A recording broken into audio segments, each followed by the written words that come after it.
महविश बाजी को हमारे मोहल्ले में आए चंद दिन ही हुए थे, लेकिन इन चंद दिनों में मेरी इनसे काफ़ी अच्छी बातचीत हो गई थी। वो बहुत ही ज़्यादा मिलनसार और खुश इखलाक थी। अकेली औरत थी, इसलिए अपने घर के कामों के लिए इन्हें किसी न किसी की मदद की ज़रूरत पड़ती थी। खासकर बाजार वगैरह के काम के लिए तो अक्सर ही वो मुझे आवाज़ देकर बुला लिया करती थी। मैं भी कॉलेज के इम्तहानों से फारिग हो चुका था। ज़्यादातर गली में दोस्तों के साथ ही बैठता था। महविश बाजी को जब भी कोई काम होता तो दरवाजे पर आती और हल्का सा इशारा कर देती और मैं फौरन दौड़ा चला जाता और वो अपना काम मुझसे कह देती। हैरत की बात थी कि गली में काफ़ी सारे लड़के थे और हम सारे ही दोस्त बैठे होते थे, लेकिन इशारा सिर्फ वो मुझे ही करती थी। एक दिन तो मेरा एक दोस्त भी ये बात महसूस करके कहने लगा कि महविश बाजी को हम नज़र नहीं आते, जो वो सिर्फ तुम्हें ही बुलाती हैं। इस पर से मैंने हंस कर कहा कि तुम लोग सब लोफर लगते हो। मैं पढ़ा लिखा शरीफ लड़का हूँ, इसीलिए वो मुझे अपने कामों के लिए बुला लेती हैं। धीरे धीरे मेरी और महविश बाजी की काफ़ी दोस्ती हो गई। इन्हें यहाँ मोहल्ले में आए महीना हुआ तो मैंने उनका हर काम खुद अपने ज़िम्मे ले लिया। मैं बाकायदगी से इनके कामों को वक्त पर करने लगा और वो भी मेरी इस बात पर बहुत खुश होती। हमारे दरमियान नंबरों का तबादला भी हो गया था। उन्हें कोई भी काम होता ज़रूरी तो वो मैसेज भी कर देती। फिर एक रात के 2 बजे उनका मैसेज आया। पूछने लगी, ज़ुबैर क्या कर रहे हो? मैं सो चुका था, लेकिन मैसेज की आवाज़ पर मेरी आंख खुल गई थी। फिर महविश बाजी का नंबर देखकर मैं चौंक भी गया था कि पता नहीं क्या बात है जो वो मुझे इतनी रात को मैसेज कर रही हैं। मैंने फ़ौरन जवाब दिया, जी मैं जाग रहा हूँ, कोई काम है आपको? सब खैर तो है? आगे से काफ़ी देर बाद उनका जवाब आया, जिसमें बस एक इमोजी बना हुआ था, जिसकी आंखों में आंसू थे। मैंने घबरा कर पूछा, महविश बाजी सब खैरियत तो है ना? अगर आपको कोई परेशानी है तो मैं अम्मा को लेकर आता हूँ। उनका फ़ौरन जवाब आया, नहीं नहीं, अम्मा को लेकर ना आना, मैं तो बस यूं ही अकेले में घबरा रही थी, नींद भी नहीं आ रही थी, समझ नहीं आया क्या करूं, तो यूं ही बिला वजह तुम्हें मैसेज कर दिया, मुझे माफ़ कर दो। अभी आधी रात है और आधी रात को तुम्हें भी परेशान कर दिया मैंने। उनकी बात सुनकर मुझे महसूस हुआ कि वो बहुत अकेली थी और शायद बहुत परेशान भी थी। मैंने पूछा, आपको फ़ोन कर सकता हूँ? तो कहने लगी, हाँ क्यों नहीं। और फिर मैंने इन्हें फ़ोन मिला दिया। रात के 2 बजे के करीब मेरी और इनकी फ़ोन पर होने वाली ये पहली बातचीत थी। मैंने उनसे कहा कि क्या परेशानी है, आप क्यों उदास हैं? वो कहने लगी, एक अकेली औरत तन्हाई में क्या कर सकती है, परेशानी तो होगी। फिर मोहल्ले के कुछ मर्द भी मुझे अजीब नज़रों से देखते हैं, क्योंकि सबको ही पता है कि मैं तन्हा हूँ। कभी कभी तो रात को मुझे खौफ भी आता है, डर लगता है कि कहीं कोई दीवार फलांग कर ना आ जाए। महविश बाजी की बात सुनकर मुझे वाकई बहुत दुख पहुंचा था। मोहल्ले के मर्द अक्सर ही औरतों को ऐसे ही नज़रों से देखते थे। मैंने कहा, परेशान ना हो, कोई भी बात हो तो आप मुझसे कह सकती हैं। वो कहने लगी, अगर तुम्हें नींद नहीं आ रही तो क्या तुम मुझसे बातें कर सकते हो? अकेले में मेरा दिल घबरा रहा है। मैंने कहा, हाँ क्यों नहीं। आजकल कॉलेज की छुट्टियां हैं तो मैं सुबह देर तक सोता हूँ, इसीलिए अभी जाग सकता हूँ। और फिर महविश बाजी काफ़ी देर तक मुझसे बातें करती रही, यहाँ वहाँ की बातें करते करते वो मेरी पसंद नापसंद और फिर फिल्मों की बातों पर पहुँच गई। और फिर महविश बाजी ने अचानक एक अजीब सी बात कही। कहने लगी, पता है ज़ुबैर, मुझे रोमांटिक मूवीज़ देखने का बड़ा शौक़ है। मेरी ज़िंदगी में कोई मोहब्बत तो नहीं, लेकिन मैं जब स्क्रीन पर दो लोगों को प्यार करते देखती हूँ तो मुझे बड़ी खुशी मिलती है। मैंने अपने जज्बात तो सुला दिए हैं, लेकिन जब कभी किसी मूवी में कोई मंजर आता है तो मेरा दिल धड़क उठता है। महविश बाजी ने बिल्कुल अचानक से ये बात की थी और मैं खामोश हो गया। समझ नहीं आया कि क्या कहूँ। वो एक 35 साल की औरत थी, जबकि मैं 17-18 साल का जवान लड़का। हमारे दरमियान इस तरह की बातों का होना कुछ मायूब भी था और कुछ अजीब भी। मेरी खामोशी को महसूस करते हुए वो कहने लगी, तुम्हारी कोई गर्लफ्रेंड नहीं है? मैं ज़ोर से हंसा और कहा, हम जैसे गरीब लड़कों की कोई गर्लफ्रेंड नहीं होती। मैं स्कॉलरशिप पर पढ़ाई करता हूँ, अम्मा नौकरी करती हैं। आपको तो पता है कि हमारे भी आगे पीछे कोई नहीं है। मेरे फ्यूचर की खातिर अम्मा ने अपनी सारी ज़िंदगी कुर्बान कर दी है। جو تھوڑا بہت اماں کماتی ہیں اس سے ہمارا گزارا چل جاتا ہے۔ بس اتنی ہی زندگی ہے۔ گرل فرینڈ کے خرچے اور نخرے برداشت کرنے کا مجھ میں حوصلہ نہیں۔ میری بات سن کر وہ زور سے ہنسی اور کہنے لگی، ہر عورت ایک سی نہیں ہوتی، سب کو تحفے تحائف یا مہنگی چیزیں نہیں چاہیے۔ کچھ عورتیں میری جیسی بھی ہوتی ہیں۔ اگر کوئی محبت سے دو چار باتیں کہتے تو میں اپنا تن من اس پر نچھاور کر دوں۔ مہوش باجی کی بات سن کر میں چونکا تھا۔ مجھے احساس ہو رہا تھا کہ وہ بہت زیادہ تنہائی کا شکار ہیں۔ میں نے آہستگی سے کہا، اگر آپ برا نہ مانیں تو کچھ پوچھوں؟ وہ کہنے لگی، ہاں تم جو چاہے پوچھ سکتے ہو، میں ہر بات کا جواب خوشی خوشی دوں گی۔ ان کا انداز بہت ہی الگ سا تھا۔ میرے دل میں کافی عرصے سے یہ سوال تھا جو میری زبان پر نہیں آیا تھا کہ وہ تنہا کیوں ہیں، ان کا شوہر یا گھر والے کہاں ہیں، لیکن کبھی یہ سوال پوچھنے کی ہمت نہیں ہوئی تھی۔ مگر آج جب ہماری بات چیت آگے بڑھی اور گھڑی صبح کے 5 بجانے لگی تو مجھے لگا کہ اب میں بے تکلف ہو کر یہ سوال کر سکتا ہوں۔ اور پھر میں نے ان سے پوچھ لیا کہ آپ کا شوہر کہاں ہے؟ کیا آپ کی شادی نہیں ہوئی؟ یہ سن کر وہ کچھ دیر کے لیے خاموش ہو گئی، پھر کہنے لگی، نہیں میری شادی نہیں ہوئی۔ میری بوڑھی بیمار ماں تھی جن کے علاج کے لیے میں نے اپنی زندگی قربان کر دی۔ شادی نہ کی، نوکری کرتی رہی اور پھر اس عمر کو پہنچ گئی۔ 1 سال پہلے ہی اماں کا انتقال ہوا اور میں بالکل بے آسرا رہ گئی۔ اب شادی کرنا چاہتی ہوں تو میری عمر کی وجہ سے رشتہ نہیں ملتا۔ پھر میں بھی تو کوئی امیر عورت نہیں ہوں، کرائے کے گھر میں رہتی ہوں، تھوڑا بہت کچھ آن لائن کر کے پیسے کما لیتی ہوں اور اسی سے گھر کا گزارا چلتا ہے۔ مجھ جیسی عورت سے کون شادی کرے گا؟ آج کل تو جوان اور کنواری لڑکیوں کو رشتے مشکل سے ملتے ہیں۔ میری تو عمر ہی نکل چکی ہے، سر میں بال بھی سفید ہونے لگے ہیں۔ ان کی بات سن کر مجھے بہت دکھ پہنچا۔ میں نے کہا، آپ دعا کیا کریں، آپ کو بھی کوئی اچھا ہمسفر مل جائے گا۔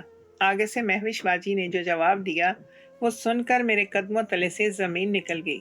کہنے لگی، محبت تو مجھے ہو گئی ہے لیکن اقرار کرنے کی ہمت نہیں ہے، کیونکہ عمروں کا جو فرق ہے وہ میرے چاہنے کے باوجود نہیں مٹ سکتا۔ میری دعائیں فاصلوں کو کبھی ختم نہیں کر سکتی۔ میں نے حیرت سے پوچھا، آپ کو کس سے محبت ہے؟ تو آگے سے مہوش باجی نے کچھ دیر کے وقفے کے بعد میرا ہی نام لے دیا۔ مجھے لگا کہ میرے سر پر آسمان گر گیا ہے۔ وہ مجھ سے محبت کرنے لگی تھی۔ یہ ایک ایسی بات تھی جس نے مجھے بے یقین کیا تھا۔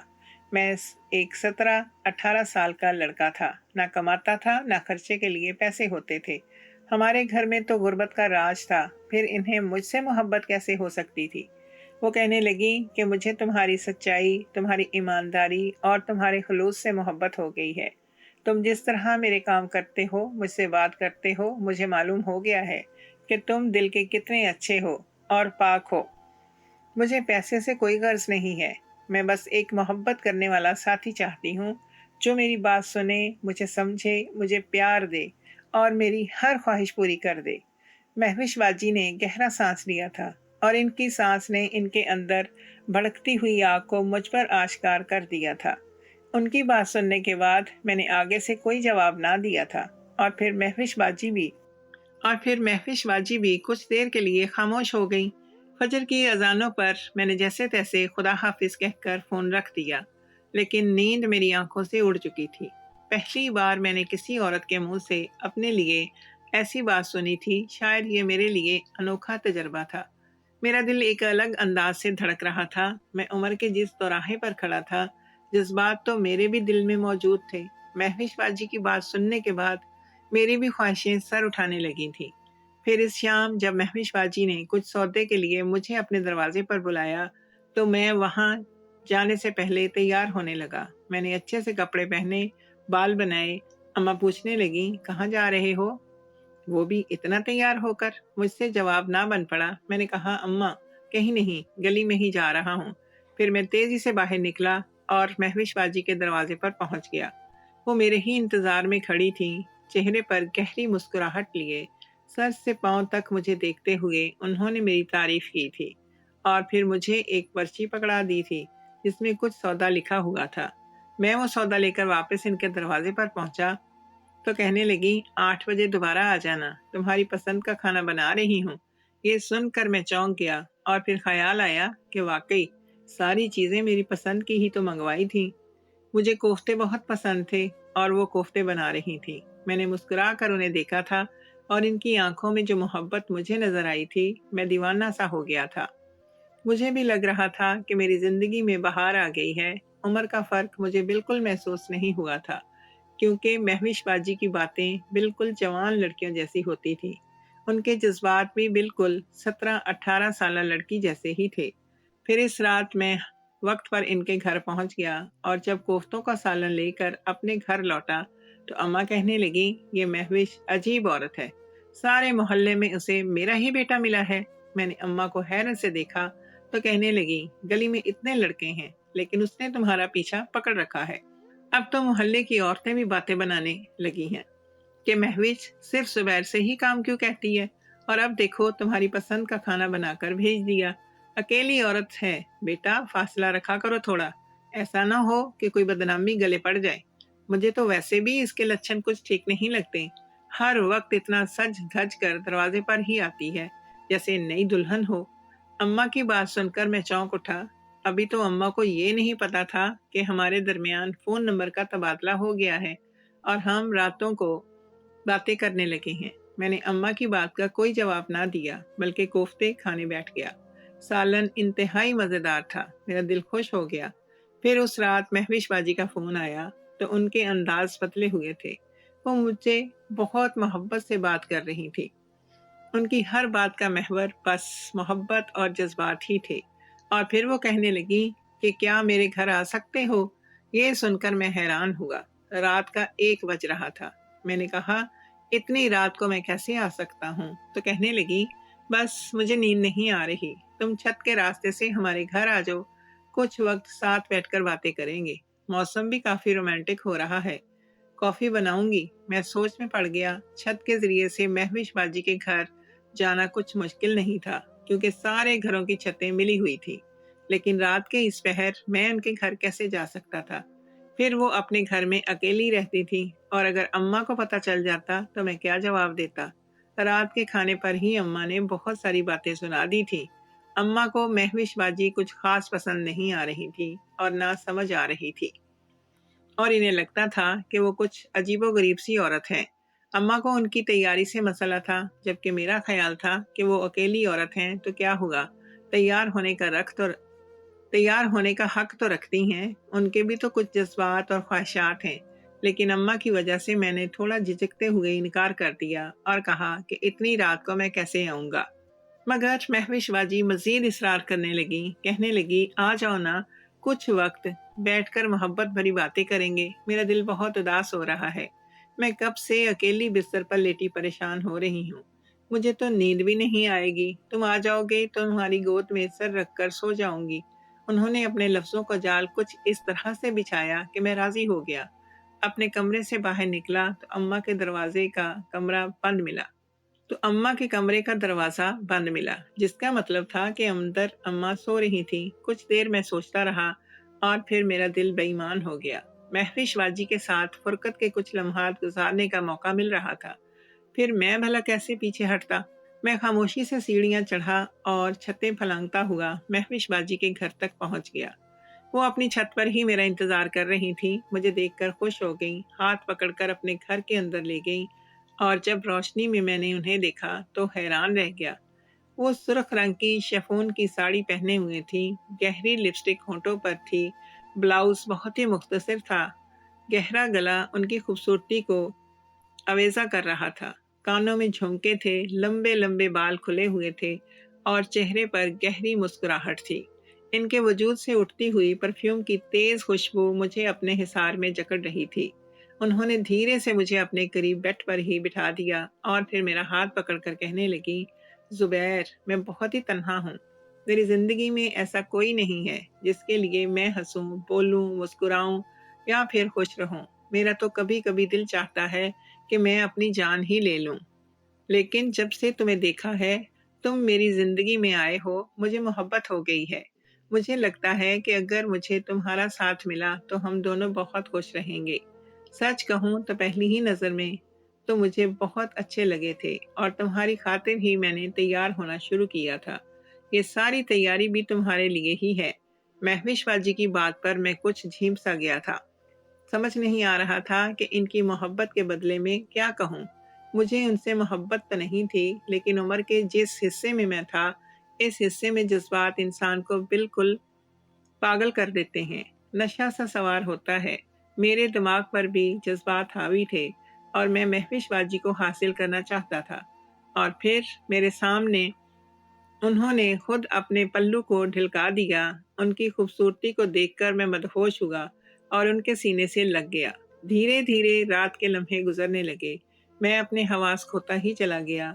महविश बाजी ने मुझे अपने बराबर में जगह दे दी थी। खुद अपने वजूद से अपनी साड़ी को एक तरफ किया था और मुझे अपनी बाहों में कसकर जकड़ लिया था। उनकी गहरी सांसों के हिसार में मैं पूरी तरह दहक रहा था।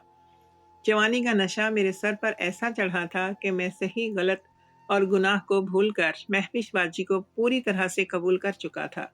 मैं इस कदर जज्बाती हो चुका था कि मैंने उनके साथ जोर ज़बरदस्ती भी की थी, क्योंकि वो बार बार पीछे हटती और शरारत से मुझे दूर होने को कहती।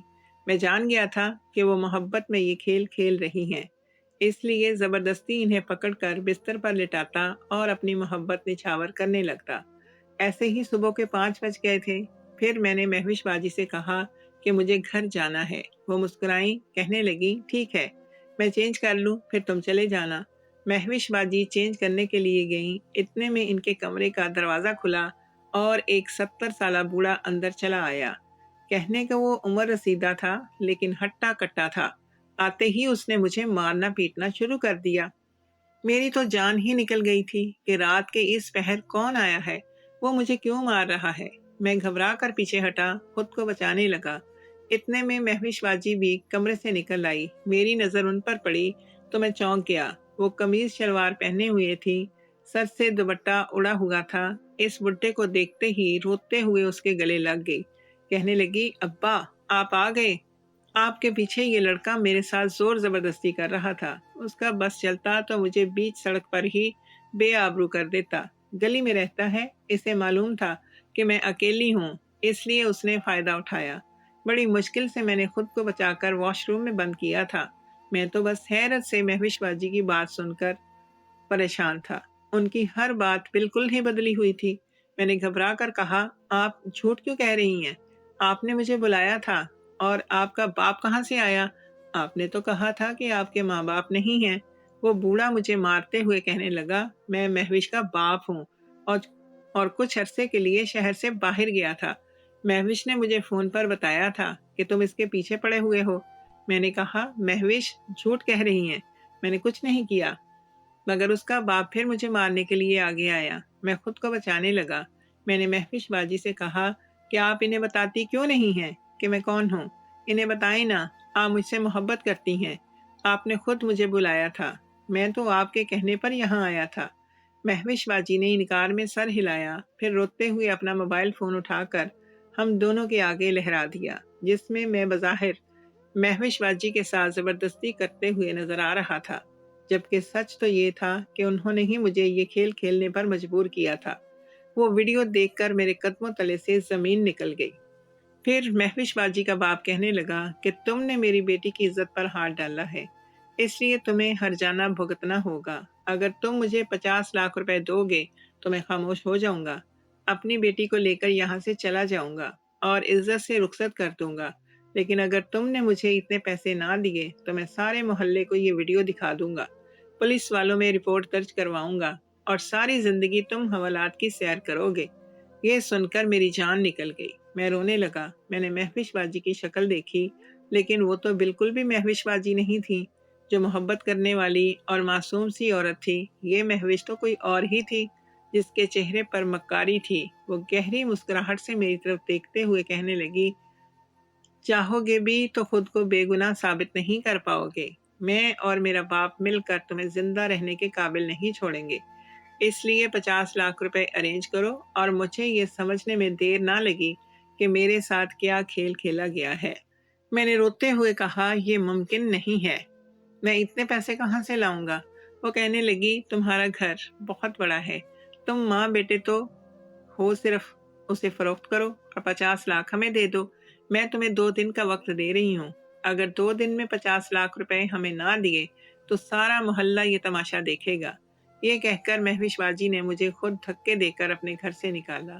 میں گرتا پڑتا چھت کے راستے سے واپس گھر پہنچا تو اماں صحن میں ہی تھی۔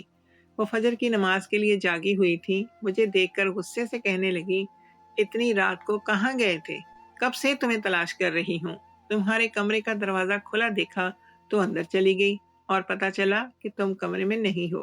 کہاں گئے تھے اتنی رات کو؟ چھت پر تمہارا کیا کام؟ میں اماں کے قدموں میں بیٹھ گیا۔ اب چھپانے والی کوئی بات نہیں تھی۔ میں نے جو گناہ کیا تھا اسے قبول کرنے کا وقت آ گیا تھا، کیونکہ آگے جو ہونا تھا وہ انتہائی بھیانک تھا۔ میں نے روتے ہوئے اماں کو ایک ایک بات بتا دی، اپنے گناہ کا پردہ بھی اٹھا دیا اور مہوش کی بلیک میلنگ کا حصہ بھی سنا دیا۔ سب سن کر اماں کی جان نکل گئی۔ اماں نے غصے میں میرے منہ پر کئی تھپڑ مار دیے تھے۔ کہنے لگی، اس دن کے لیے تجھے بڑا کیا تھا کہ تو ایک غیر عورت کی باتوں میں آ کر اپنی اور میری زندگی کو برباد کر دے۔ میں نے تجھے کل رات کو ہی سمجھایا تھا کہ مہوش اچھی عورت نہیں ہے۔ اکیلی عورت اس طرح دروازے پر سج دھج کر کھڑی ہو تو وہ شریف نہیں کہلاتی۔ مجھے تو اس کے انداز پہلے ہی ٹھیک نہیں لگتے تھے، لیکن مجھے یہ نہیں معلوم تھا کہ میں نوکری پر جاؤں گی تو پیچھے سے یہ گل کھلائے گا۔ تو نے تو اس کے ساتھ عشق کا، عاشقی کا چکر چلا لیا اور رات کے اندھیرے میں اس کے گھر پہنچ گیا۔ اب ہم لوگوں کو کیا بتائیں گے، کیا جواب دیں گے کہ تو اتنی رات میں اس کے گھر میں کیا کر رہا تھا؟ اور پھر وہ ویڈیو، اگر وہ اس نے پولیس کو دکھا دی تو کیا ہوگا؟ میں نے اماں سے کہا کہ میں کیا کروں، مجھ سے غلطی ہو گئی۔ اس ویڈیو میں تو ایسا ہی نظر آ رہا ہے جیسے میں مہوش باجی کے ساتھ زبردستی کر رہا ہوں، جبکہ مہوش باجی نے مجھے خود کہا تھا کہ میرے ہاتھ رسی سے باندھ دو اور پھر میرے ساتھ محبت کا کھیل کھیلو۔ میں نے ایسا ہی کیا تھا، لیکن ویڈیو میں کچھ اور ہی منظر سمجھ آ رہا ہے اور اسی لیے اب مجھے خوف آ رہا تھا۔ اماں کہنے لگی، اگر یہ گھر بیچ دیں گے تو ہم کہاں جائیں گے؟ ہمارے آگے پیچھے کوئی نہیں ہے۔ اس گھر کے سوا میرے پاس اور کوئی ٹھکانہ بھی نہیں ہے۔ میں تو چاہتی تھی کہ تیری پڑھائی مکمل ہو، تجھے نوکری ملے تو میں اپنی نوکری چھوڑ دوں، لیکن لگتا ہے کہ ساری زندگی مجھے محنت کی بھٹی میں جلنا ہی ہوگا۔ ٹھیک ہے، ہم اس گھر کو فروخت کر کے اسے پیسے دے دیں گے۔ یہ کہہ کر اماں پھوٹ پھوٹ کر رونے لگی۔ وہ میری عزت بچانے کے لیے ہماری چھت فروخت کرنے کو تیار تھی۔ ہم سیدھے سادے شریف لوگ تھے جو مہوش جیسے لوگوں سے خوفزدہ ہو گئے تھے۔ ہم دونوں ماں بیٹے کا برا حال تھا۔ اماں اور میں نے ایک ساتھ نماز ادا کی تھی۔ میں جو گناہ کر کے آیا تھا اس پر پشیمانی تھی۔ اب سمجھ آ رہا تھا کہ میں نے زنا کیا ہے جس کی کوئی معافی نہیں۔ میں سارا وقت چائے نماز پر روتا رہا۔ اللہ نے شاید ہماری دعائیں قبول کر لی تھیں۔ اسی دوپہر ابا کے پرانے دوست ہمارے گھر چلے آئے۔ وہ اکثر اماں کی مدد کر دیا کرتے تھے۔ اماں کا حال دیکھ کر پوچھنے لگے کہ خیریت ہے باجی؟ اماں اس قدر پریشان تھی کہ بنا سوچے سمجھے اماں نے انہیں ساری بات بتا دی۔ یہ سن کر وہ سوچ میں پڑ گئے، پھر کہنے لگے، میرے بڑے تعلقات ہیں، اگر ہمارا بچہ بے قصور ہے تو میں اس عورت کو نہیں چھوڑوں گا۔ پھر انہوں نے وہیں سے ہی کچھ لوگوں کو فون لگائے اور مہوش کی انکوائری کرنے کو کہا۔ کچھ ہی دیر بعد میں مہوش کا سارا ڈیٹا ہمیں مل گیا تھا اور پتہ چلا کہ وہ ہر جگہ یہی کھیل کھیلتی ہے۔ اس نے پہلے بھی کئی لڑکوں کو ایسے ہی اپنے جال میں پھنسایا ہے اور بڑی بڑی رقمیں لوٹی ہیں، لیکن کسی نے اس کے خلاف پولیس کمپلین نہیں کی، اس لیے وہ آج تک پکڑی ہی نہیں گئی۔ ابا کے دوست نے مجھ سے FIR درج کروانے کو کہا، خود میرے ساتھ گئے اور پھر مہوش کے خلاف کارروائی ہوئی۔ پولیس نے مہوش اور اس کے باپ کو گرفتار کیا۔ 2-4 دن حوالات میں رہ کر مہوش نے خود اپنا گناہ قبول کر لیا تھا۔ ابا کے دوست نے ہمارا بڑا ساتھ دیا تھا۔ وہ ویڈیو بھی تلف کر دی گئی تھی اور میری عزت بچ گئی تھی۔ سارے محلے کو بس یہ پتہ چلا تھا کہ مہوش ایک 2 نمبر عورت تھی جو اپنے باپ کے ساتھ مل کر لڑکوں کا فائدہ اٹھاتی تھی۔ ہر کوئی اماں سے کہنے لگا، شکر کرو اپنا زبیر بچ گیا، اور یہ سن کر اماں بس شکر ہی ادا کر دیتی۔ ہم نے کسی کو نہیں بتایا تھا کہ مہوش نے ہمارے ساتھ کیا کیا۔ وہ اپنے انجام کو پہنچ گئی تھی۔ میں ہر دن خدا سے اپنے گناہ کی معافی مانگتا ہوں۔ کبھی کبھی تو مجھے اپنی غلطی پر بہت ہی زیادہ پچھتاوا بھی ہوتا ہے۔ کاش کہ اس رات میں نہ بہکتا، مہوش کی باتوں میں نہ آتا، گناہ کے لیے راضی نہ ہوتا، تو مجھ پر وہ قیامت نہ گزرتی جو گزر چکی تھی۔ میں سب لڑکوں سے یہی کہوں گا کہ کبھی کسی عورت کی باتوں میں نہ آنا، کبھی کسی لڑکی یا عورت کی باتوں میں نہ آنا، اور کبھی کسی لڑکی یا عورت سے تنہائی میں ملاقات نہ کرنا، کبھی شیطان کو اتنا موقع ہی نہ دینا کہ وہ آپ کی زندگی کو تباہ و برباد کر دے۔ زنا ایک ایسا گناہ ہے جو انسان کو کسی کروٹ چین لینے نہیں دیتا۔ آج اس واقعے کو سال گزر گیا ہے، لیکن اب بھی میرا ضمیر بوجھ تلے دبا ہے، میرا دل خون کے آنسو روتا ہے۔ مجھے یہ بات سمجھنے میں وقت لگ گیا کہ میں نے جو کچھ کیا وہ کتنا بڑا گناہ تھا۔ میں دن رات اپنے گناہ کی معافی مانگتا ہوں۔ آپ لوگ بھی دعا کریں کہ مجھے سکون مل جائے۔